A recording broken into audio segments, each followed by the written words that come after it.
Ethan had always been fascinated by astral projection, ever since watching the movie Insidious.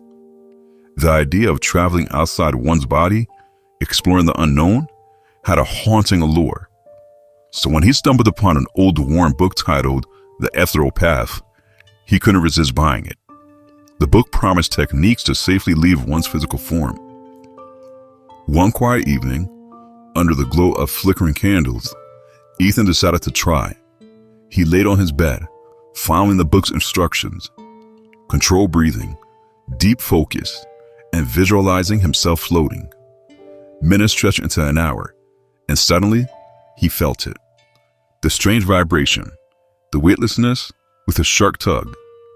He was out. He floated above his body, tethered by an invisible cord in his chest. The sensation was exhilarating. At first, he drifted through walls, the boundaries of his home dissolving like mist. Outside, the world felt eerily silent, as if holding his breath. He marveled at the strange beauty of this astral realm until he saw the shadow. It was there, standing by his bedside, leaning over his physical body. At first, Ethan thought it might be his own shadow, a trick of the dim light. But then it moved independently. The figure was tall and gaunt, its head cocked unnaturally to one side. Its hollow eyes seemed to study his lifeless body with sinister intent. "Who are you?" Ethan called out, his voice echoing in the void. The figure turned and its mouth stretched into a grotesque grin.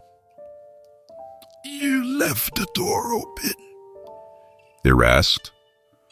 The sound wasn't a voice, but a vibration that rattled Ethan's very soul. Panic gripped him.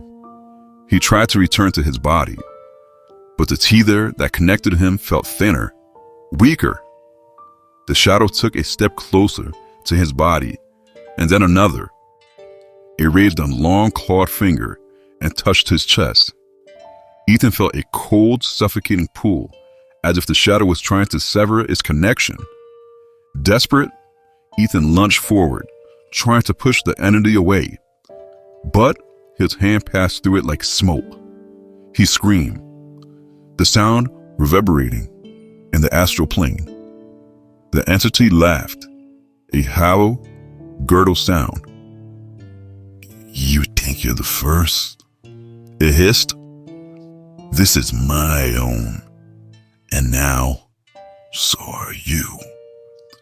With a violent jolt, Ethan snapped back into his body and gasped, clutching his chest, drenched in sweat. The room was dark, the candles blown out. He looked around, heart pounding, but there was no sign of the shadowy figure. Relief washed over him until he glanced at the mirror. His reflection was wrong. The grin was too wide, the eyes too hollow.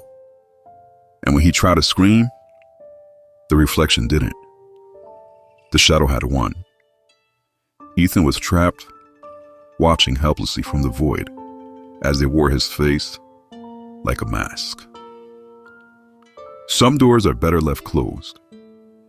Curiosity may lead you to places you can never return from.